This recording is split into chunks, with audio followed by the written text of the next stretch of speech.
संविधान की रोशनी में हर जीवन का सम्मान है। सपनों को जो पंख दे वो भारत महान है। ये पिता की आवाज है, हर दिल का ये अरमान है। बाबा साहेब के सपनों का ये जीता जागता हिंदुस्तान है।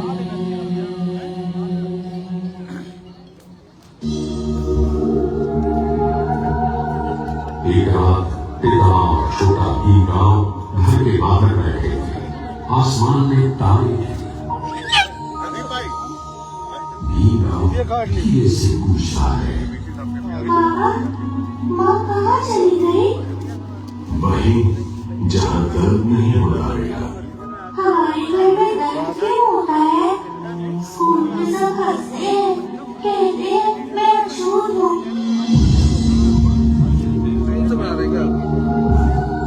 अछूत क्या होता है पापा?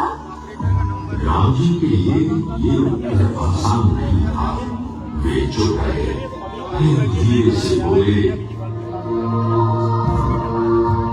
अछूत ये शब्द दुनिया ने बनाया है, भगवान ने नहीं। लोग मानते हैं कि कुछ लोग छूने से भी गंदे हो जाते हैं, पर याद रखना, गंदगी शरीर में नहीं, सोच में होती है। तो मैं गलत नहीं हूँ, दुनिया गलत है। तुम बिल्कुल गलत नहीं। एक दिन तुम भी बताओगे दुनिया को कि इंसान क्या होता है।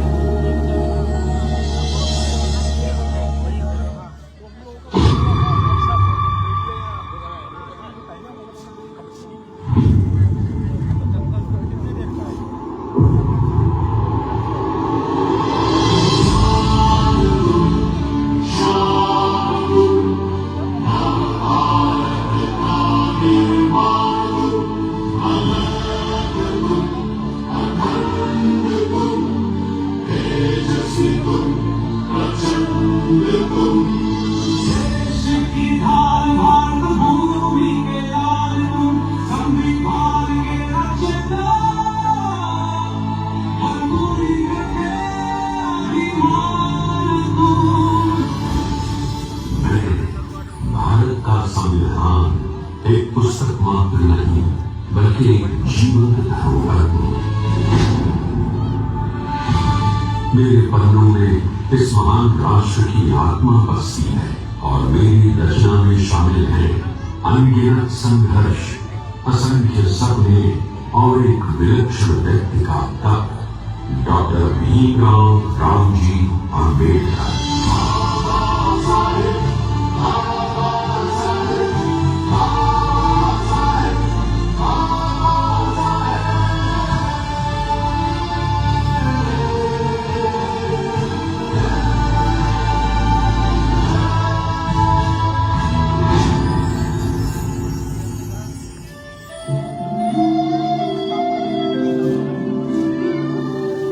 आज मैं स्वयं अपनी कहानी सुनाने आया हूँ। कैसे मैं बना और वो कौन था जिसने मुझे जन्म दिया।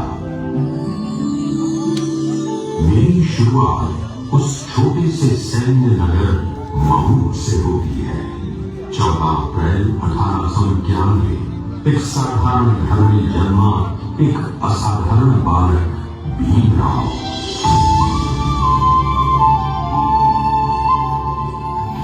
परिस्थितियां कठिन थी, जाति का दंश सर्वव्यापी था, लेकिन उस बालक की आंखों में एक अनोखी चमक थी, ज्ञान की प्यास, आत्मसम्मान की आग।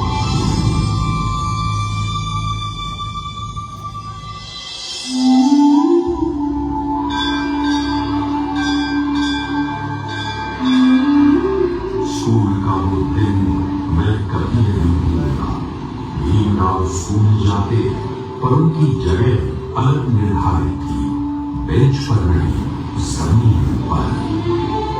किसी बर्तन से पानी नहीं, केवल किसी दयालु मनुष्य के हाथ से गिराई गई धार से ही पानी मिल सकता था।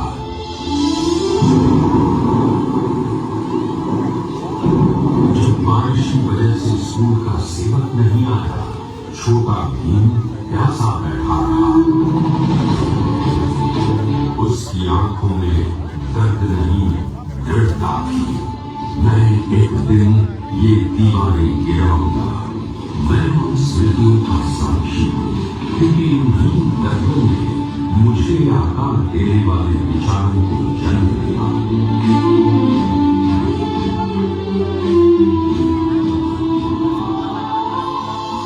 उस समय कोई सोच नहीं सकता था कि वही बालक आगे चलकर दुनिया के श्रेष्ठ संस्थानों में पढ़ेगा। बड़ौदा राज्य की छात्रवृत्ति ने उसे विदेश भेजा, कोलंबिया यूनिवर्सिटी में, जहां ज्ञान की विशाल नदी बहती थी। भीमराव ने शिक्षा को